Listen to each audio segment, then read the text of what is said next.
Hey guys, daskro here. Another YouTube guy named Luetin and I had a really interesting conversation about gun mechanics and how real or authentic they are in the Battlefield games and other games in general. So take a listen. Hope you enjoy. Hi guys, this is Luetin, and today I'm joined by daskro, and we're going to be discussing realism and authenticity in games in regards to weapons and also the general play and the layout of the games themselves. Now daskro, first of all, you wanted to make a point about a differentiation between some terminology, so why don't you get us started with that?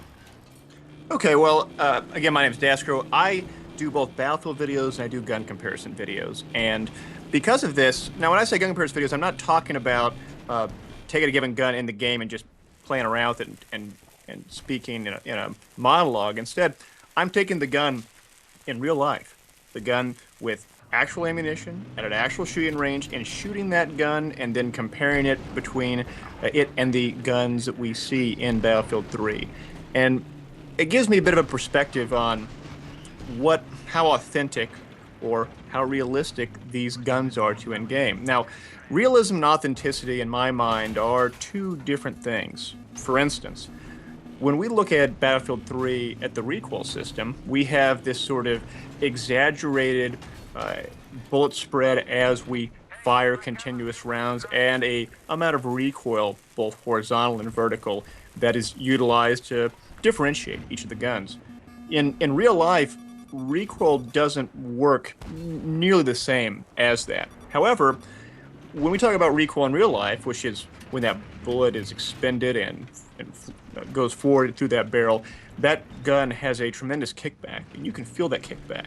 It's not just something that you feel into your shoulder, but it's something that you feel with your ears because of this huge concussion blast, and you feel even with your face and your body, because that blast ripples through every aspect of yourself, and you can't simply recreate that in a video game. And so Battlefield and other video games of the first-person shooter nature try to maintain that authenticity of how the gun operates, of how the gun shoots, the firing rate, but they have to create their own mechanics to give the players the sensation of being able to shoot the gun and feel the recoil without actually having them actually feel it in real life. Likewise, when we hear the gunshots in the game, they sound very they sound vivid and they sound all-encompassing. And when we're in a given level inside, let's say, a building, we can hear the fire echo through the hallways. In real life, gunfire is so loud and so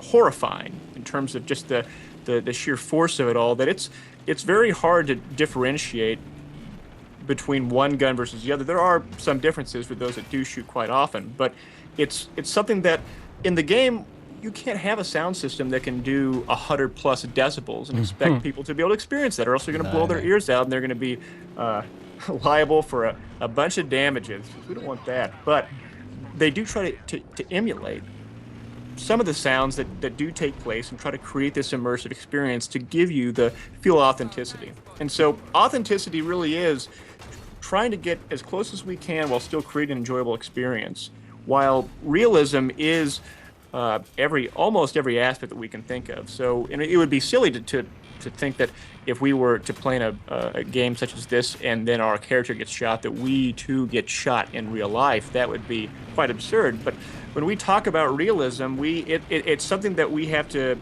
recognize that there are certain limitations in the games that we play, and in fact, instead of going for that full realism, it's that full authenticity, trying to utilize that creative expression to still create that experience. And I think that that's something that's really worth considering, because often, very, very often, I see in topics and discussions from videos, people talking about realism in games. And often what they mean is they have a piece of equipment, be that on a vehicle or a gun itself, and they try to reference it to real life. And they say, oh, well, you couldn't do this, or you couldn't do that, or this piece of equipment wouldn't function or operate like that. And I say one of the examples was the ECM. I did my very large video about that, and there was a lot of discussion on that video about how these things worked in real life. The basic crux of it was, it doesn't matter how it works in real life, because what they've done is they've taken a piece of equipment and then they've used it as the basis for something that they want to operate in game. And I think this is the thing, is that, you know, people need to start realizing that there's a line to be drawn between the reality and the fact that you're playing a game. And also, when you come to the layout and the overall gameplay of something like Battlefield, you could not operate that as it would be in real life and still have an enjoyable, fun game experience. It wouldn't work properly, and that's things that they have to consider when making a game. But that's a very difficult thing to do, because trying to draw the line between your game mechanics and actually how these pieces of equipment would function, they're trying to make them as realistic as they can be, like daskro says, in terms of the sound, the way the guns handle, the way they operate. Not only that, but trying to get each piece of equipment to feel individual and to have its own characteristics, and then to take that and put it into a game environment that people can actually have fun, and it won't be just a frustrating, miserable experience where they're spending so much time trying to learn the equipment that it just becomes this slog and people can't actually get anywhere.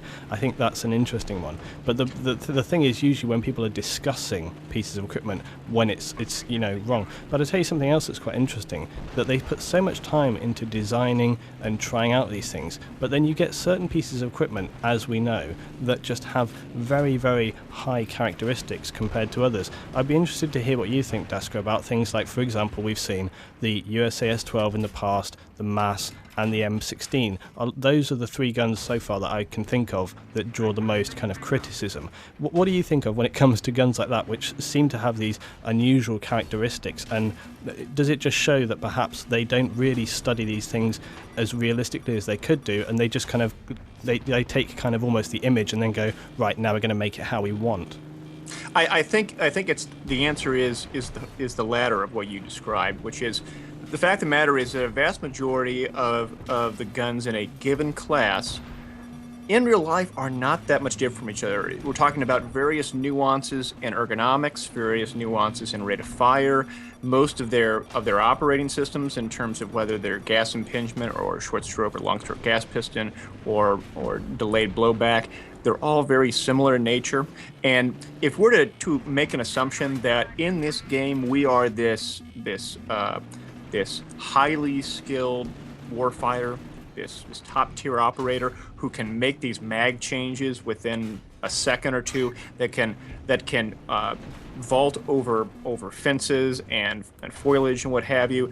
To me, it's not unreasonable to think that if they're proficient in one gun and they've been as trained as it is, they could be proficient in a variety of guns. We look at the M4A1 versus M4 versus M16A3 versus A4 versus M416. They're all based on the old AR-15 ergonomics, and if you know one of those guns, you're going to know all those guns. And so the fact is that when you look at these guns in real life, they're going to be very similar to each other. So similar that you're not going to be able to easily tell a difference in terms of the kind of accuracy or recoil or bullet pattern differentiations that we typically see in Battlefield. In real life, when you compare two or three of these guns to each other, the difference is in inches at 100 yards. At 100 yards, if you can imagine the kind of engagements that we fight in Battlefield 3, it's at 25 to 75 yards, and it's not, the deviation's not in inches. We're talking about several feet deviations when we fire at people beyond 50 yards with the assault rifles, for instance, with the assault class rifles. And so the developers have to create some kind of differentiation between these multiple guns. Otherwise, it's just going to be it'd be no different than having a different kind of skin in terms of like camo or rifle skin or gun camo or anything around those. So they're quite an exaggeration, really, in terms of the weapons. Well, they have to be, because if you made them all the same as per the specs beyond just the rate of fire, it would just be personal preference. It would be whatever they think the gun may look like. Now, there is some differences here and there between the bullpup versus non-bullpup designs, and there may be some differences between, for instance, the ACWR, also known as the Bushmaster ACR in real life, versus the other guns, only because it's in sort of a niche caliber. But beyond that, the real life differences in these weapons is very minuscule, and it's a whole lot more dependent on the operator, the person who's firing the gun itself, than it has anything to do with the gun. It's almost like basketball shoes. Logically, then, it kind of makes sense as to why we see these kind of deviations between the weapons, why we see certain guns have these unusual characteristics that suddenly come to the front as, like, the way people say, the god gun, because the fact that they've already exaggerated these characteristics means that then some are going to perform much, much more highly than the others because of the way they've kind of tracked and set up all the systems for each one, And because of this, there has to be sort of a differentiation.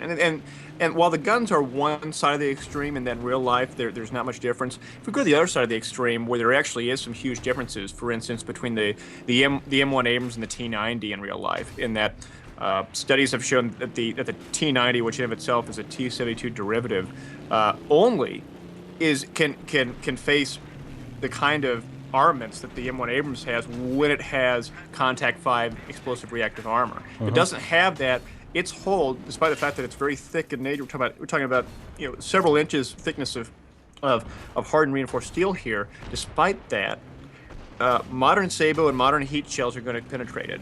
We saw this in legacy testing in the 1990s when the Army began acquiring T-72s en masse and testing how good their M1 Abrams shells were, and yet, because of that huge difference in capability, and it's limited not just to the armor, but there's a number of other things in terms of the vehicle electronics that allow the Abrams to engage in much more precise fire relative to the T90. And this is not some kind of nationalism contest where just because I'm American I'm rooting for the M1 Abrams. Just the fact of the matter is that the M1 Abrams has continued to get a lot of R&D funding, a lot of production funding for the last 15 years, whereas in Russia their budget hasn't been nearly as significant. And but they in the game they're virtually identical in terms of capabilities. There's a few nuances here and there, and as a tanker I can describe them, but I'm not going to go into that. Instead, it's the fact that they have tried to make them pretty equal in terms of the amount of damage they do, the amount of damage they take, their speed, other things of that nature.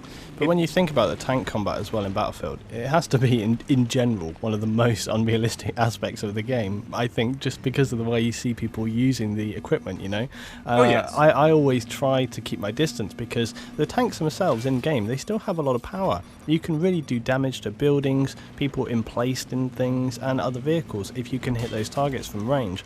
And it's one reason why I still really like the optics. I rarely see, for example, think about Caspian Border, first base. One of my tactics that I generally used to use, I don't do it so much now because I realise that nobody ever arms the MCOM anymore, so I tend to get in and get on with that. But I always used to really enjoy taking optics on the tank, sitting far away, and then raining down that sort of tank sniper fire onto the positions. And you don't see that so often in games, but I do remember actually in Bad Company 2, you would actually see it a bit more, which is kind of funny when you think of the almost more console-driven style. But maybe with some of the larger, more open maps on PC, there is more of that going on. I think with Tank Superiority, for example, there is more of that kind of long-range tank engagement, and I think perhaps most of the standard maps are not necessarily designed for that. But I think as well that goes some way towards sort of identifying and showing the very fact that these games are not designed in a kind of realistic way for how they're designed to play out. They have to kind of cater to the way people want to play the game, which is they want fast, close action so that they can really get in the mix. And also think about it, if you had a tank constantly driving around far away just identifying targets and picking them off, people would never get a use for mines or C4. So there's all these other mechanics in the game that they've tried to draw in, and that's why they play out in this way. But let's also let's talk a little bit about Medal of Honor as well, because I know you had some key points about Medal of Honor that you wanted to make in terms of the realism there. Now, Medal of Honor, they've tried to design it and they've tried to sell it as this realistic game. I know that they've done loads of referencing and research, and they've supposedly talked to lots of sort of tier 1 operators. I don't like the term tier 1, but it's I don't know what it is about it. I don't like it. But what do you think about that? And also from what you've seen of the game, do you think it stacks up? Do you think they can really make that claim? And from what we've talked about already about games, there's only a certain degree to which they can really claim to be realistic. I can't think of many games that I would classify as being a realistic sort of representation of actual combat and stuff. And I tell you, from what I've seen of Medal of Honor, it doesn't seem to really to stack up in that ballpark. What do you think about that? Well, I had I had made a few observations when looking at some of the beta footage for the Medal of Honor Warfighter game, and one of the things that really stuck out on me was there's this configuration capability for all your guns. You can change out the type of rail system, what kind of accessories you have, the magazines, the pistol grip, and even the buttstock. And I was surprised when I was watching this configuration video that they had a Magpul UBR, which for those that don't know is sort of an interesting AR-15 M16 stock that you can put on your gun.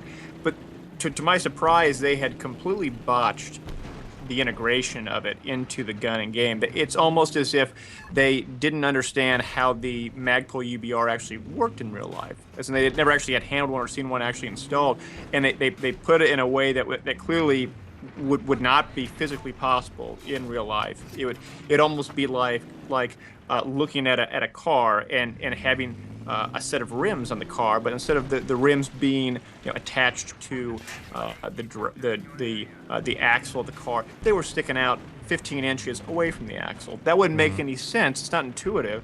And in this situation, they had done this same kind of error. Now, granted, this is just the beta, and some of you may say, "Well, daskro, you are just being tedious and looking at all these different details." But when we make the claim of authenticity, we have to try to get as close as we can to how it looks. And one of the easiest ways that developers can create authenticity is get some of the basics right. Can this given accessory or given gun actually do this? Does this gun have full auto fire versus only 3-round bursts? Does this gun come in a certain configuration that allows it to do what we say it does? Other things of that nature. And Medal of Honor, at least in the beta, I was a bit skeptical of this. Hopefully they fix that issue. But even then, I hope that they're able to sort of create as much authenticity as they can when they talk about being able to accessorize your gun, really know what the accessories are and not just make them just another feature where people don't realize that they may or may not be true to form in their real life counterparts. Do you think that would be interesting as well to have more kind of realistic accessorization with weapons? Because let me just ask you, for someone who is not a weapons expert as such, and I know that you are, but let me just say, with specific weapons, is it true that in sort of real life with these guns themselves, there's only so much you could perhaps attach to them? There's certain weapons where certain things can't be attached. I mean, can you think of any examples off the top of your head from Battlefield where they have certain attachments or utilities which they couldn't use in reality? Well, with a lot of the modern guns out there, you can put a lot on them, and there are a lot of mom and pop shops, talking about little small machine shops that can make custom fittings to put basically anything on any of the guns out there. But when we talk about guns that are in their sort of stock configuration, the configuration that a military would purchase them from, there are some glaring disparities. The one that I've highlighted a few times is the SKS in Battlefield 3, where they've essentially taken a bunch of aftermarket products, which actually exist in real life, and make it into something in terms of it being sort of a recon class assault rifle. In reality, it's a 50-year-old plus a semi-automatic rifle that was only utilized for 5 to 6 years and then scrapped because it was too complicated. It was too much prone to jamming, and it was too complicated to manufacture. And let me ask you, just really on that topic as well, talk about jamming. Now, Levelcap mentioned this vaguely at one time when I was talking to him. We were talking about the fact of realism and chance and all these kind of things. And I know Level has said before he hates the idea of chance in games because he feels like it takes away from the skill of a player, and there shouldn't be chance with equipment. There shouldn't be any random factors. It should be what this kit does in a game, and therefore you know what you can get out of it. I'm not so sure. I kind of like the idea of random elements coming into play. Things like jamming. Now, jamming obviously happens with weapons, and I assume that, again, some jam more than others, older weapons perhaps more than modern ones, and so on and so on. Do you think that would be an interesting element? Because off the top of my head, I can't think of a game, an FPS game, which has had a jamming feature. I'm sure there probably was somewhere, because it's just by the laws of odds, there probably is one. So if anybody knows an FPS, please shout that one out. But what do you think about that, the idea of bringing that into a game? Do you think it's something that would be good? I mean, it obviously brings a realism element, but do you think that's kind of counterproductive? Well, there are. I mean, there have been games in the past that have tried to do this. The first one that comes to my mind is Far Cry 2, where you would. Far Cry as a game was sort of an action FPS in the sense that, or almost like an adventure FPS rather, where you'd pick up older guns, and those older guns had more wear in them, they had more rounds through them, and they'd be more prone to jam. And in fact, in the game, while you would be using them, some of them would jam, or some of them would alternatively explode in your face. And that was kind of a cool element to it, but. Let me give you an example about different kinds You could of have dud guns in Battlefield. grenades, for example, dud Oh yeah, grenades, things like that. exactly. Oh yeah. I mean, in Battlefield 3, look at the Scar H or Scar L. In real life, it has a reciprocating charging handle. Now, for those that have not shot much guns in real life or know much about why reciprocating versus non-reciprocating, reciprocating Say versus it again. non-reciprocating handles are important. A reciprocating charging handle means that if you're on the ground, if you're on the dirt, and you have some kind of obstruction next to that handle, and you fire the round, if something's in the way, it's not going to recycle to the next round. You're not going to be able to fire successive shots after that. Whereas non-reciprocating charging handles, such as, for instance, the G3A3 or the M5K, if something's in the way of that charging handle, it's not going to impact the operation of the gun. And so, if you're using the Scar H or the Scar L in game, and you suddenly prone out and you're trying to shoot someone while you're next to a car underneath it, and you have your gun sort of parallel to that ground, and then something catches that charging handle, then the gun jams up, and then you're not good to go. Now, that's not a function of randomness. That's a function of how the gun is, and you're just simply placing the gun in a position where it's not going to be able to operate. Now, in this game, we don't have the ability to have this sort of custom feel of where we're exactly putting the gun relative to the rest of the environment because of the limitations of the engine and the interface and things around those lines. However, those kind of things are huge deals in real life. They really are, which is why some people choose certain guns over other guns because of reasons like those. Things like how the gun is reloaded. A lot of people in the U.S. military and otherwise don't like using the AKs because the AKs have a much more I wouldn't say difficult, but it requires a bit more operation to reload the magazines relative to an AR-15 or M16 platform, where you have to ratchet in the magazine with an AK, whereas you slam in the magazine with an AR-15, and that kind of additional operation, which to a layman may not be more than a fraction of a second an increase in terms of doing said operation. That's a big deal to those individuals that are using these guns constantly and need to have as much high speed, low drag kind of things that they're trying to accomplish. But these are the kind of things, you see, that I find particularly interesting. And I also think, why have these not been introduced into certain games? For one reason, probably, that they're quite complicated to work out in terms of coding and the general dynamic and mechanic of them in the game. But when you have a title like Medal of Honor, which is really pushing itself to try and be more realistic, these all seem elements that they should try to bring into the game, but it rarely seems to happen.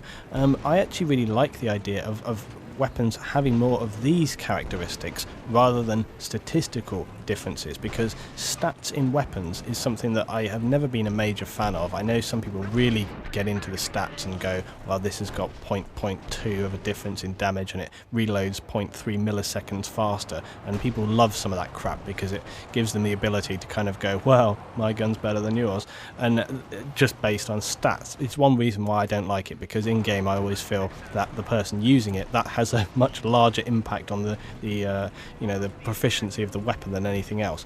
But stats are obviously quite a large thing in terms of, like we've said, the way they're exaggerated to give more characteristics to each weapon. But I actually prefer the idea that you would have more of these other mechanical characteristics, which would then dictate to you which weapon you want to choose in certain situations.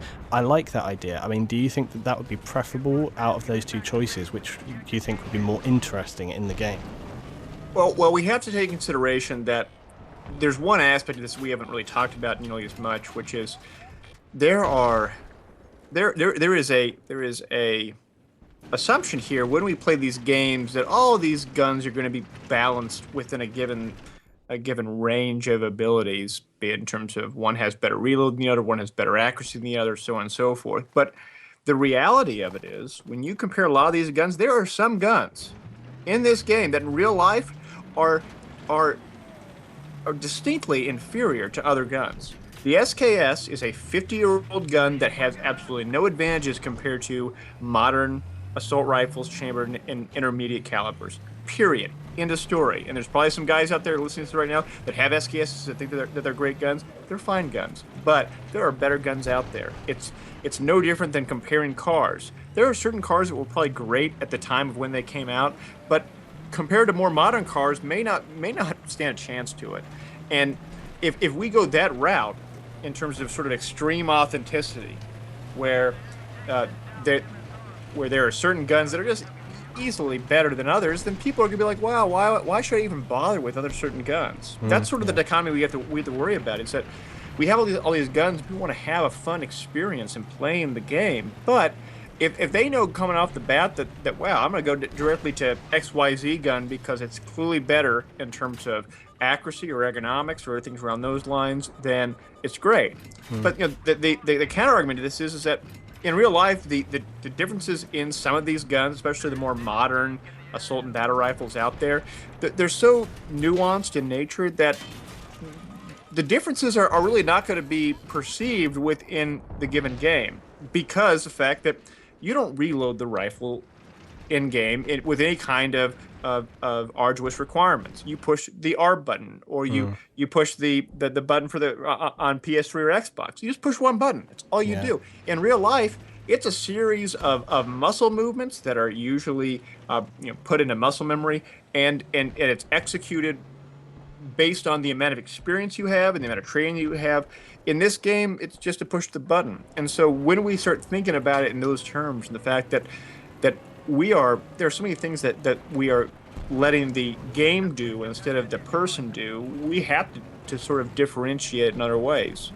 Because if you have a top tier operator doing one thing, why is it so unreasonable to think that if they're proficient in AR-15, they can't be proficient in a Steyr-AUG or a KS-2002 or whatever it may be? I've got two more little points to put to you. One is that I think people have spoken about this before, and I saved the question for you because I think it suits you much better.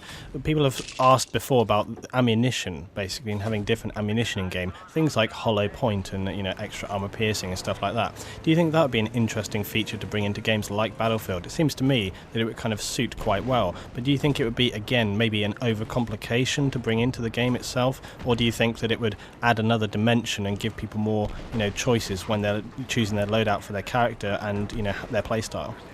Well, we have to be careful when we start moving closer to this greater realism or this greater authenticity, because as an example, in this game, when you fire into the sky, you have all these tracer rounds. In real life, you don't use tracer rounds that often. You use tracer rounds in certain types of medium caliber and heavy machine guns, and that's about it, period. And with the exception of maybe looking at hollow point versus armor piercing rounds, which really are the two predominant rounds within a intermediate and large caliber battle rifles. I mean, let me just hop in here and say, for example, I mean, with the shotguns, they have made a very clear point of specifying different rounds for all the shotguns, but then they don't go further to that to carry over the two, as we say, the most predominant basic rounds for the other rifles. Seems an interesting choice that they haven't done that with those two things, No, I sort of go back to the old Rainbow Six series where you had a choice of full metal jacket versus armor piercing, and it had some advantages over the other, but take in consideration that even with the shotgun rounds, they got it wrong. The bullets, the spread of a 12 gauge buckshot is not that much different than that of a slug round. It really isn't. Here's talking about spread pattern, and that spread pattern doesn't spread out in a linear fashion. It actually keeps very close spreads, depending on the choke that you're putting on the gun, for quite some distance. Now, the effective ranges are certainly going to be different. They do get that right, but they still utilize an exaggeration to sort of differentiate between them. I mean, there's other rounds as well for shotgun, which I find actually more interesting than some of the ones that they chose. I mean, there's obviously the dragon breath one, which is quite spectacular. But there's another, but there's the other round as well. I think is it Bullard but it's the two ball bearings with a piece of wire between.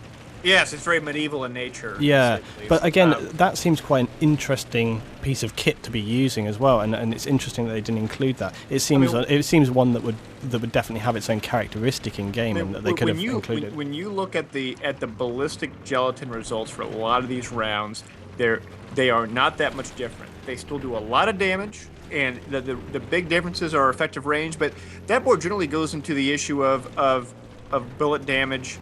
As it relates to real life. In real life, most bullets do a lot of damage when they hit you once, period. And for a lot of, when you look at a lot of the statistics of casualties out there, be it in terms of domestic gun violence versus that in conflict, people are dying from only 1 or 2 gunshots.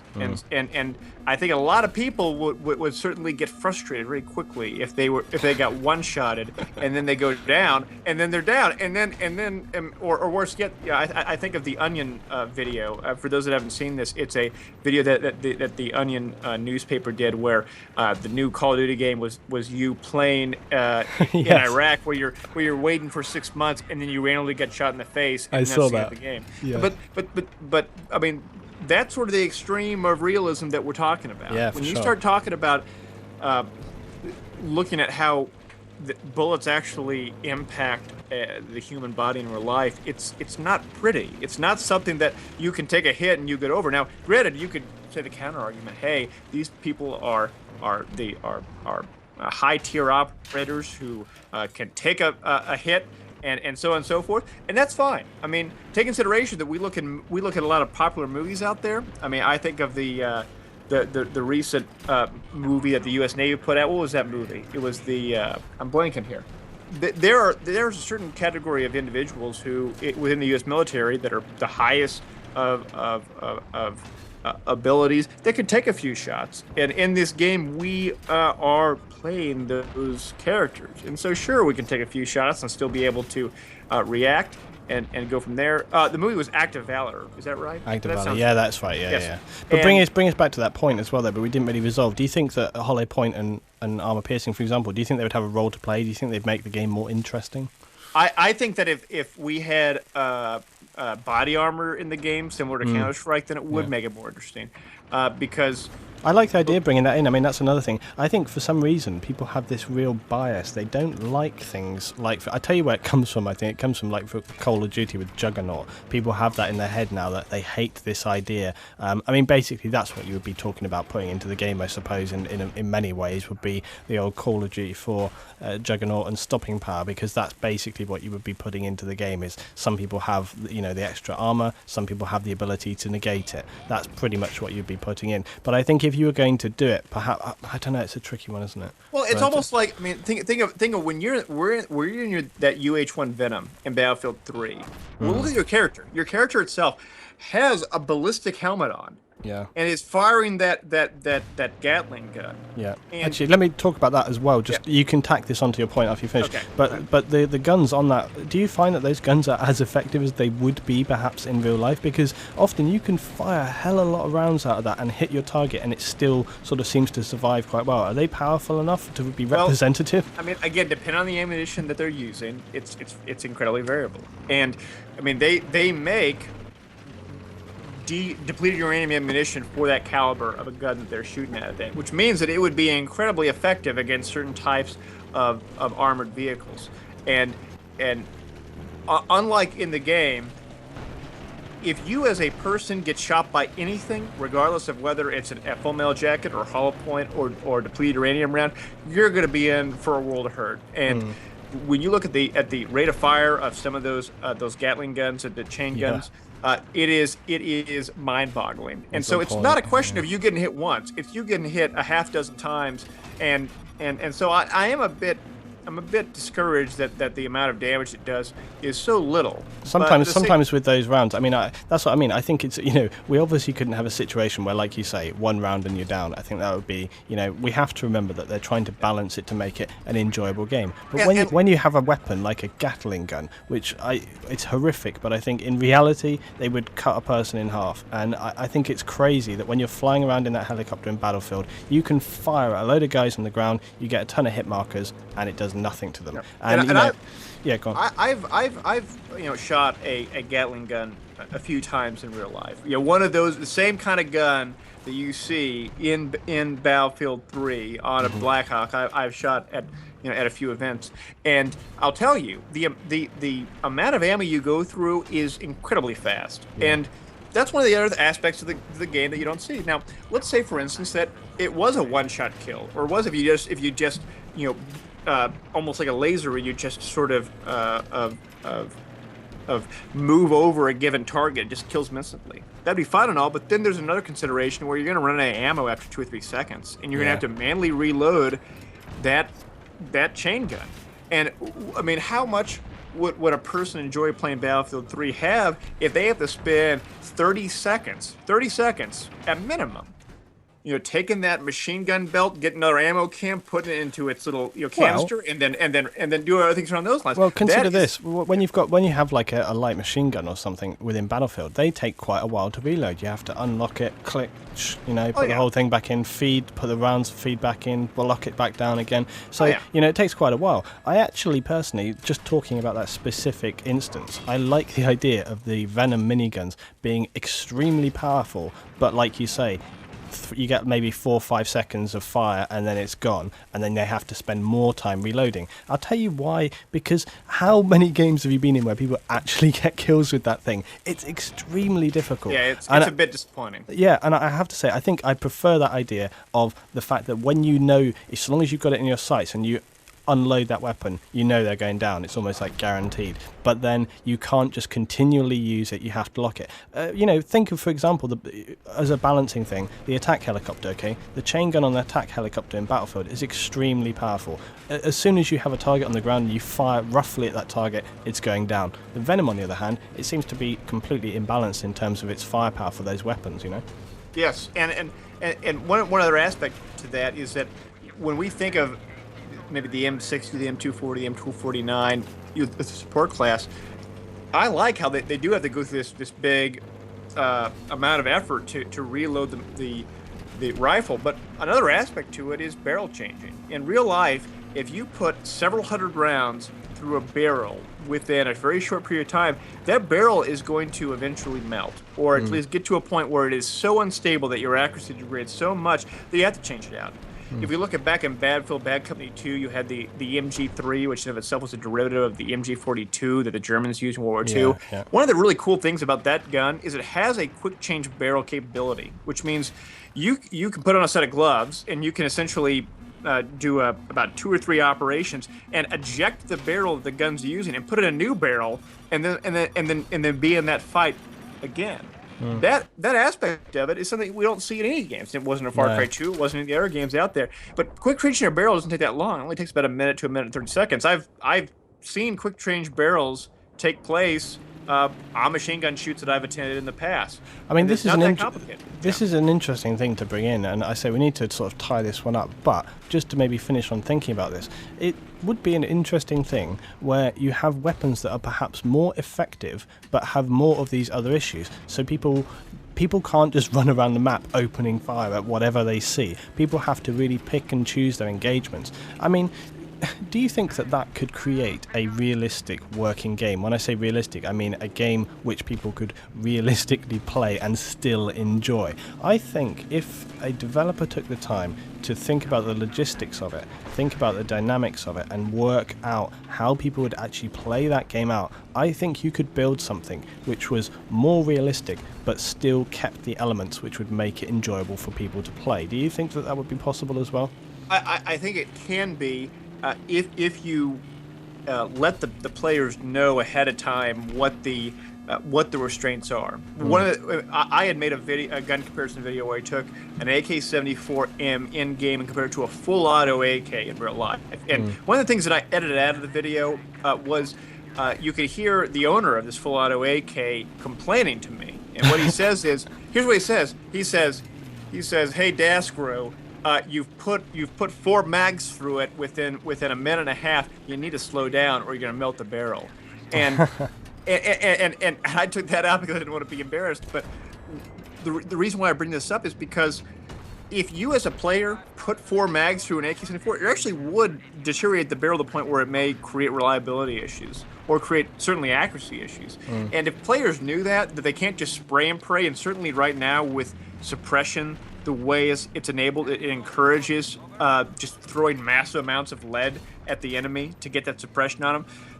If you had a disincentive to do that because the gun may jam more or may be less accurate, I would be in favor of that. I think that's quite really interesting. Cool. Is there any counter to that other than, for example, slowing down your fire rate or changing out the barrel? Is there any kind of technical, you could use different compounds or anything? You could throw it in a pond of water, I guess. I mean, that's the kind of thing we're talking about.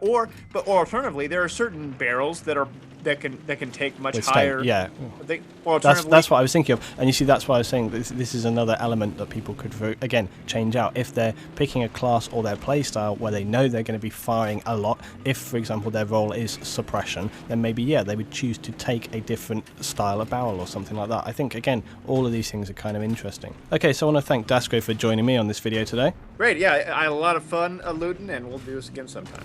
So I'd love to hear your thoughts and what you think about the topics that we've discussed today, guys. If you have any sort of personal opinions about whether games should be more realistic, do you think it's a workable thing? Do you think it doesn't matter and games should just be able to do whatever the hell they want to make the gameplay viable? I think people will say that, definitely.